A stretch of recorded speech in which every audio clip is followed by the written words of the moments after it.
कक्षा 9वीं द्वितीय परीक्षा शैक्षणिक सत्र 2025-26 के लिए यहाँ पर आप लोगों को साइंस विषय का जो पेपर है जिसका पेपर कोड रहता है 200।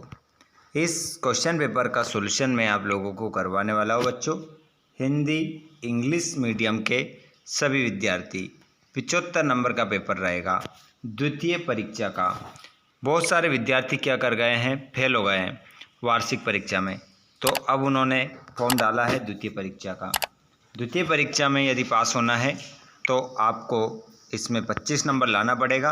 25 नंबर यदि आपके आ जाते हैं तो आप क्या हो जाएंगे, पास हो जाएंगे और कक्षा 9वीं से आप कक्षा 10वीं में चले जाएंगे। चलिए तो बिना देर किए हम स्टार्ट करते हैं क्वेश्चन क्रमांक पहले से।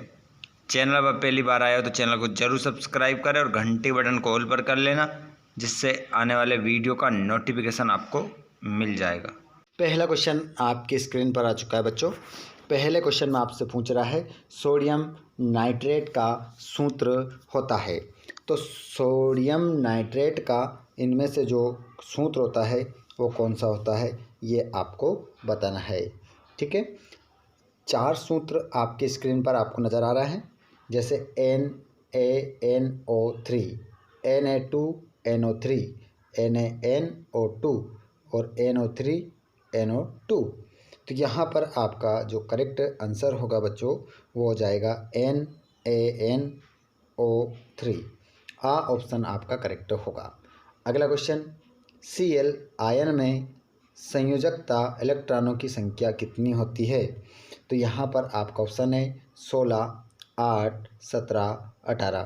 तो इसमें आपका जो करेक्ट आंसर हो जाएगा बच्चों वो हो जाएगा 8 आपका राइट आंसर होगा। सभी विद्यार्थी अपने हाथ में कॉपी और पेन ज़रूर रखिएगा और इन सभी प्रश्नों को नोट अवश्य करें, क्योंकि ये क्वेश्चन होने वाले आप लोगों के लिए बहुत ही खास।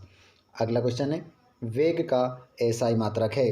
तो वेग का जो एसआई मात्रक है बच्चों वो क्या होगा, जैसे ms m/s, ms या m/s की घात 2 और m की घात 2 s।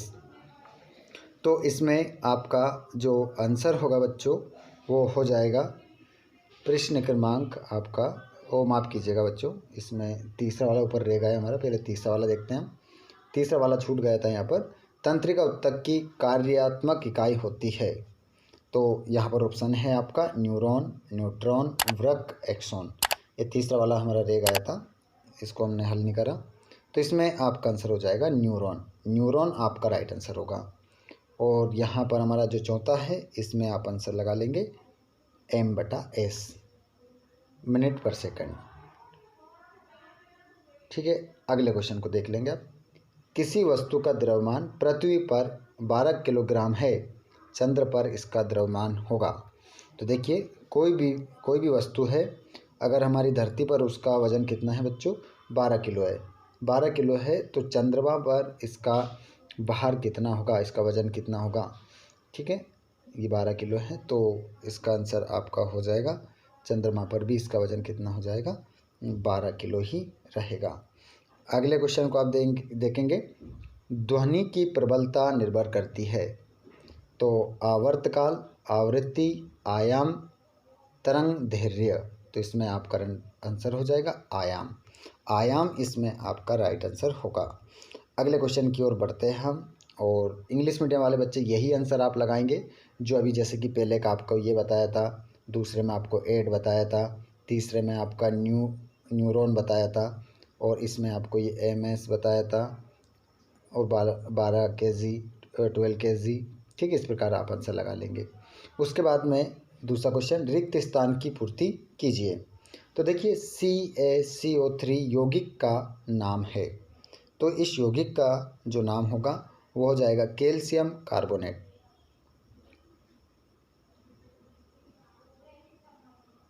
कैल्शियम, पहले वाले खालिस्तान में कैल्शियम कार्बोनेट। ठीक है, पहले वाले खालिस्तान में। दूसरा है हाइड्रोजन के समस्थानिकों की संख्या। तो इसमें जो आप आंसर लगाएंगे बच्चों, बताइए, इसमें सभी आंसर बताएंगे अपने, क्या होगा? जल्दी से जवाब देंगे आप सभी।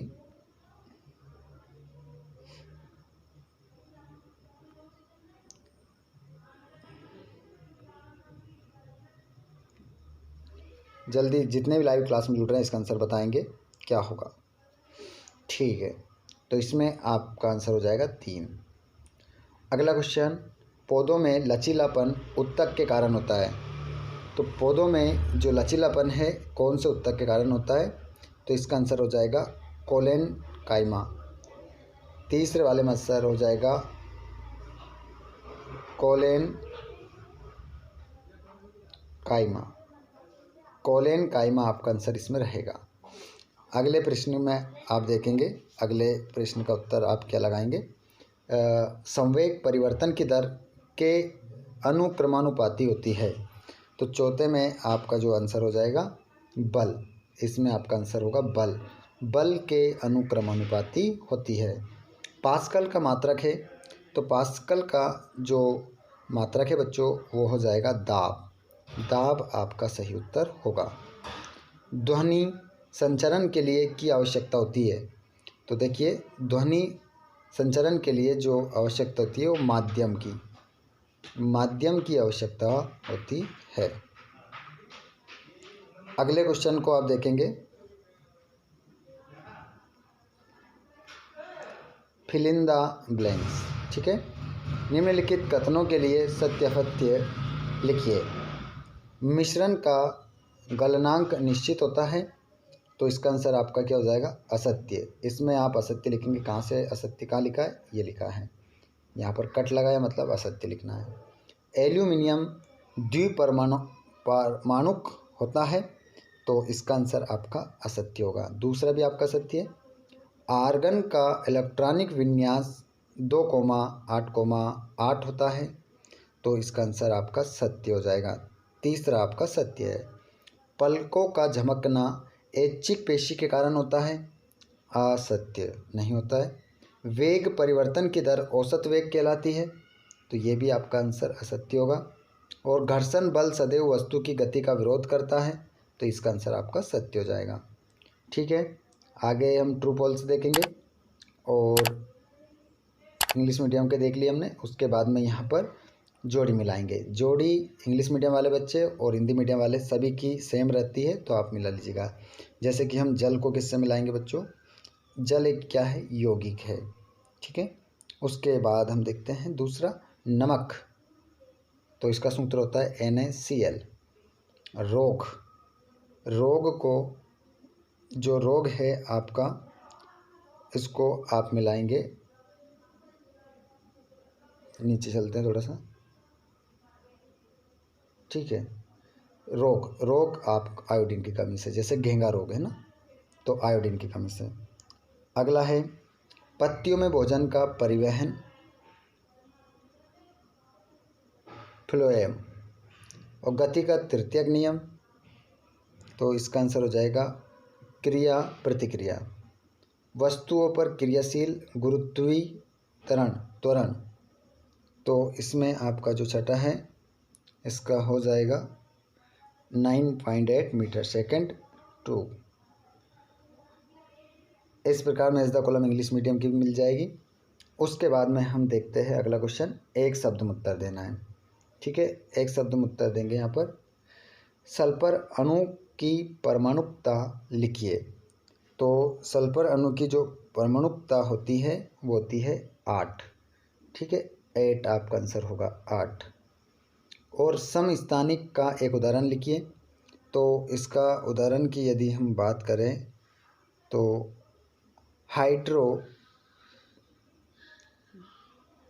हाइड्रोजन के 3 समस्थानिक। तो यहाँ पर हमें एक लिखना है, तो इसका हो जाएगा प्रोटियम। ठीक है, प्रोटियम आपका इसमें एक लिख रहे हैं हम, प्रोटियम।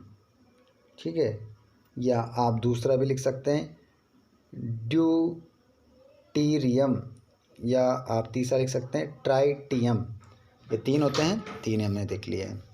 अगला वसा, संचित करने वाले उत्तक का नाम लिखिए। जिसमें वसा क्या होती है बच्चों, संचित होती है, उस उत्तक का नाम क्या है? तो उस उत्तक का नाम आप लिखेंगे एडिपोज उत्तक। उसे हम क्या कहते हैं? एडिपोज। एडिपोज उत्तक उसे कहते हैं। अगला है गति मापने की इकाई कहलाती है। तो गति को मापने की जो इकाई होती है वो बल होती है। ठीक है। अगला है आपका छठा, सॉरी माफ़ कीजिएगा, ये तो चौथा था। गति मापने की इकाई जो होती है, गति मापने की है ना, ये तो m/s। ठीक है, ये होता है। ठीक है। और ये रहा हमारा 5वां, नीचे छठा दे रखा। किसी वस्तु की स्थिति, गति एवं आकृति में परिवर्तन करने के लिए किए गए प्रयासों को क्या कहते हैं? तो उसे बल कहते हैं बच्चों। ठीक है, इसका आंसर है बल। अगला क्वेश्चन है सामान्य मनुष्य का श्रव्यता परास लिखिए। तो देखिए यहाँ पर सामान्य मनुष्य का जो श्रव्यता परास है, मतलब एक सामान्य मनुष्य कितनी हर्ट्ज आवाज़ वो क्या कर सकता है? सुन सकता है। तो 20 Hz से 20,000 हर्ट्ज, 20,000 40, हिंदी में हम लिख सकते हैं